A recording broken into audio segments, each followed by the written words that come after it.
Australia's top technology leaders declare their support for the Yes campaign. ChatGPT speaks its first words as it gears up to rival Alexa and Siri.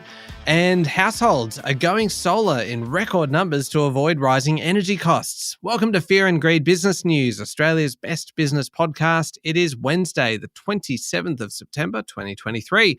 I'm Michael Thompson, and with Sean Aylmer enjoying his final few days of holidays, I'm joined by Jennifer Duke. Jen, good morning. Good morning, Michael. Now, after the show, you have an interview coming up with Kayla Dengate, who is the career expert at LinkedIn. So they've told us all about their list of the top 20 startups in Australia, and it has some really surprising ones on there. It's across healthcare and climate and even one out of Darwin. Yeah, it is a really good list. And the fact that Kayla goes through so many of those companies on the top 20 startups, it is a really good chat for anybody who's interested in business. It's coming up a little bit later on. But first, Jen, the main story this morning, Australia's top technology leaders have spoken out to back the Yes campaign for the Indigenous voice to Parliament. And that is with about, 2.5 weeks left until the nation goes to vote. So an open letter and statement from the tech sector was published yesterday to support the voice, saying that it gives Indigenous Australians a new forum to help find solutions for deep-seated problems. It's actually being led by Canva, which has stayed out of the public debate on this issue until now, but it also includes major venture capitalists such as Blackbird's Rick Baker and Squarepeg's Paul Bassett. And the open letter says that an advisory body isn't just a symbolic step, but a pragmatic one, and it's time to move away from a top-down approach to one that includes lived experience. Other major names and groups supporting the Yes campaign and signing the letter include What If founder Graham Wood. The Tech Council of Australia, which is helmed by Tesla chair Robin Denham, has also come out in support of the Yes campaign this week. Jen, right now, public support is really languishing for the voice, isn't it? With major polls indicating that the no vote is likely to win. That's right, Michael. So a new Roy Morgan poll published yesterday shows that the no vote is currently ahead at 44%. That's compared to 39% for yes. The no vote is actually up 8 percentage points since May. And while other polls have had the no vote ahead for a while, this is the first time on Roy Morgan's survey that it swung to the no side. There are 17% out there who are still undecided, but the experience of past votes is that those who don't yet know are more likely to vote no. That's despite a ramp up in efforts from a range of sectors, including 125 health organisations who've also signed their own open letter this week to support the voice. There has been some hesitancy from businesses here, with the No campaign criticising corporates and elites for telling Australians how to vote. But it seems the tide is turning a bit on the business's willingness to speak out. Yeah, this seems like this is a quite a significant push within the business community. I think so. I think it's showing that with the last, I think it's about two and a bit weeks, they're maybe having a bit of a rethink about the role that they want to play in this part of Australia's history. Yeah, it's fascinating. All right, how did local markets perform yesterday? So the S&P ASX 200 closed down 0.5% to 7,038 points. The best performing sectors were financials and healthcare, and these gains were led by Pro Medicus, which was up 12.4% after winning a $140 million 10-year contract with Baylor Scott and White Health. There were significant falls for information technology, gold, and metals and mining. Genesis Minerals was down 7.2%, and Sayona Mining and Chalice Mining both fell 5.4%.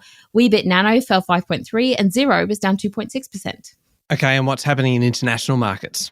So JP Morgan strategists are saying that the global inflation slowdown will start to hit retailers, automakers and airlines, which have been able to slug customers with higher prices for the past 2 years. That's been improving their margins. Investors are currently wrangling with the potential effects of higher for longer interest rates on major businesses. Over in China, developers are gearing up for Golden Week, which is starting this Friday. It's a really big test for home sales and will indicate whether policymakers may need to do more to help the property sector and lift consumer confidence in China. You mentioned automakers before, Jen. What's going on with Ford in the US? Yeah, so Ford's actually pausing its construction of a $3.5 billion plant in Michigan, and it's intended to make electric vehicle batteries. There's no planned resumption timeline or any guarantee that it's going to actually continue it. And it's also limiting spending on the factory. It said there are a number of considerations causing this. Now, there is a major auto worker strike underway in the US at the moment, but another issue is that Ford was planning to use technology from China's contemporary AmperX technology. And US Senator Marco Rubio said the deal would bring America's greatest geopolitical adversary into the heartland of the country. Wow, that's one of those cases where you get business and diplomacy and geopolitics all colliding in a fairly significant way if it's leading to the pause on construction of a plant that is worth $3.5 billion. Must be really difficult for businesses to be stuck in the middle of those geopolitical tensions at the moment, I'd imagine. Yeah, indeed. All right, we'll be back in a moment with the rest of the day's business news.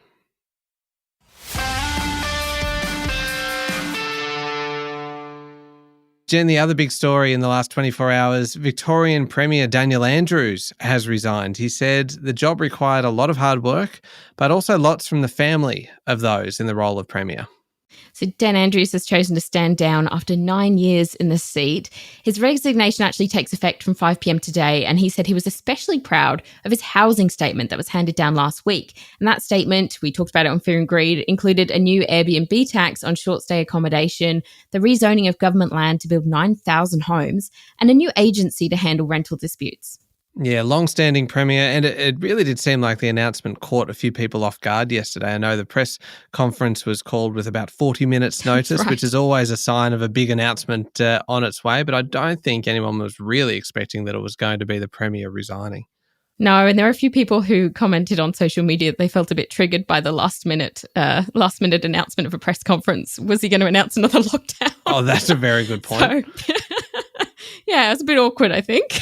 Yeah, I hadn't thought of that one. Now, this next story, I mentioned this one in the intro to the show, Jen. ChatGPT has spoken its first words. The company backing the tech, OpenAI, has released a new version of the artificial intelligence-driven chatbot that can now interact in speech and respond to spoken commands and queries. I suppose we knew this was going to happen. It just seems to have happened very quickly. It has. A little bit creepy, and it is a really big step forward for ChatGPT, and it can also interact with images now as well, so that's another advance there. One example provided was that it can look at a picture of different food items and suggest recipes, which sounds fun, really. This new amped up version of ChatGPT is going to be rolled out to those who subscribe to the Plus service over the next fortnight, and it's going to put it on more of a competitive footing with Amazon's Alexa or Apple's Siri. The speed at which this technology is moving is really quite incredible, though I must say the idea of showing ChatGPT the contents of your fridge. Maybe it should be a new cooking show. Let ChatGPT decide what you're going to cook. Oh, we are coming up with some gold today, Jen. That is a fantastic idea. Netflix, order it off of us. Sign us up. Now, Jen, how about this one? ANZ has been fined $15 million for misleading customers over the funds and balances on their credit cards. Yeah, so that's the outcome of a federal court hearing, and it followed allegations raised against the bank by the Australian Securities Investments Commission last year. So ASIC said that between May 2015 and November 2018, there are about 166,000 customers who were slugged with cash advance fees and interest withdrawing or transferring funds. But it was based on inaccurate account balances showing on ATMs, the app, and their online banking services. They weren't actually sure if they were overdrawing or anything like that. And it wasn't a small amount because some customers actually faced thousands of dollars in extra fees, though the average per account was worth $47, and ANZ has actually paid it all back. Gino Reinhardt's Hancock Prospecting has now secured a 10.69% stake in emerging lithium player Liontown Resources. We've been talking about this for a little while now. We have. So that's actually up from a 7.72% stake that was disclosed a couple of weeks ago that we did talk about. And it's amid this speculation about the future of this battery chemical major Albemarle's takeover of Liontown. So Reinhardt's been buying up Liontown stock and has ramped up the efforts now. And Hancock Prospecting raised possible issues actually with Liontown's partly constructed Kathleen Valley project. It's made it really clear that the business wants to be involved in its future and hopes to offer value with helping execute the project. Albemarle's currently got 2 more weeks of its exclusive due diligence period. It's about halfway through, and it's looking closely at the progress on the Kathleen Valley project. Now, it will come as no surprise to you, Jen, that I love this next story. Advanced Navigation has moved into a new facility in Sydney with the potential of producing $3 billion worth of navigation and surveying equipment annually for customers like, wait for it, NASA and Airbus and Boeing. A few little household names there in the aerospace sector. That is 10 times current capacity. This is a big story. It is a big story, and it's an Australian business, Advanced Navigation. They're a global business, but they're based in Sydney, and it's actually been backed by former Prime Minister Malcolm Turnbull and US private equity firm KKR. And they have opened this new facility that they opened it yesterday at the University of Technology Sydney's Tech Lab in Botany. and in a launch that was attended by Industry and Science Minister Ed Husic. So it's going to use dozens of robots to create these products, and it includes highly sensitive navigation equipment that is actually going to be used, you'll love this, on future NASA moon missions. So the business raised $108 million last November. The Financial Review says the business is worth about $1 billion, and it puts it in the rare unicorn club. This has got weekend edition written all over it. I reckon that is definitely a front runner for my favourite story of the week. Now, Jen, Australian households are going solar in record numbers. The Clean Energy Regulator has counted an extra 1.4 gigawatts worth of rooftop solar being added to the grid over the first half of the year, and it's ramping up for this half. So the last record was in 2021 when 3.2 gigawatts were added to the grid, and the energy regulator now thinks we'll surpass this record with one of the biggest 6 months ever of rooftop solar installation that we're in right now. So large projects aren't really keeping up. The regulator downgraded its expectations as bottlenecks and planning problems slow the transition to renewables for those really big industries and businesses. But households are running to the sun amid this cost of living crisis, with electricity costs soaring and people trying to cut expenses where possible, and they're going hard on solar. Miners, builders, farmers, gas producers, and small and big business lobby groups have pulled their funds together for a multi-million-dollar campaign against the federal government's industrial relations reform. Now, Jen, your day job is as the economics correspondent for Capital Brief. You're based out of Canberra, so I imagine that this is something that you are keeping an eye on. Oh, I am. And look, these businesses are all concerned that the Competition and Consumer Act exemptions in the bill may actually push non-unionised workforces out of industries, including specifically transport. And they're concerned that small players like self-employed tradies and truck drivers might actually be pushed out of business, leading to less competition, higher costs for homeowners, and even further rises for grocery and fuel costs. Now, in the past, when they've threatened to launch a campaign like this, the federal government has responded really sharply. So Anthony Albanese last said that businesses should use the money that they spend on campaigns to instead pay their workers better, and suggested that it raises credibility issues when they say that they can't lift wages but can afford to buy ads. The business groups have also said that the government's planned employment improvements outlined in this week's white paper would be undermined by industrial relations reforms. Social media giant TikTok wants the government to differentiate between hate speech and misinformation and exclude it from its crackdown on fakery online. So media regulator, the Australian Communications and Media Authority, is expected to be given extra powers as over websites like TikTok and Facebook to stop misinformation on social media. But TikTok wants the definition of disinformation to be wound back to exclude hate speech. That's when looking at the definition of harm, so that it would only apply to falsehoods under these rules. They only want it to apply to major spam campaigns. Now, TikTok is supportive, though, of other separate hate speech crackdowns. Now, how about this one, Jen? Australian leaders will head to the UK in early November for the world's first major global artificial intelligence safety summit, and they'll be going to Bletchley Park, which is the historic workplace of mathematician and codebreaker Alan Turing, whose team's breaking of the Enigma code, Germany's Enigma code, was turned into the movie The Imitation Game. Great film, just a fantastic story all around. It seems like quite a symbolic choice of location, isn't it? It really is, because it's where the first mass data collection effort actually took place, and it used handwritten note cards for the top secret war effort, the Alan Turing breaking of the Enigma code, as you mentioned. And it's even inspired television shows like The Bletchley Circle, which I'd argue is even better than The Imitation Game. And the Global Summit is actually expected to focus on creating a framework for AI to manage risks around its development and how to govern it globally. It's going to be really high profile, with King Charles actually hosting a reception for guests. Now, in international news, global trade is falling, and it is falling pretty rapidly. That's one of the concerning findings from the latest World Trade Monitor data. So world import and export activity was falling at the fastest annual pace that we've seen in about 3 years in July. Trade volumes fell 3.2% compared to the same time last year.